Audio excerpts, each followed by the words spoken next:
Latest updates के लिए जुड़े रहें हमसे। सब्सक्राइब करें और सारी अपडेट अपने मोबाइल पर पाने के लिए ये बेल का बटन जरूर प्रेस करें।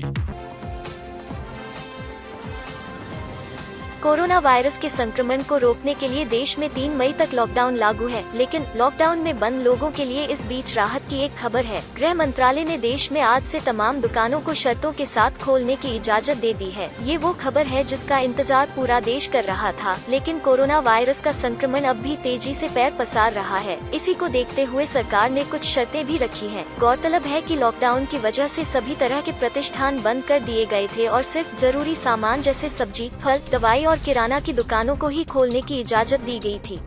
लेकिन अब केंद्र सरकार ने अपने फैसले में थोड़ा बदलाव कर लिया है। अब जरूरी चीजों के साथ ही गैर जरूरी चीजों की दुकानें खोलने की भी इजाजत दे दी गई है।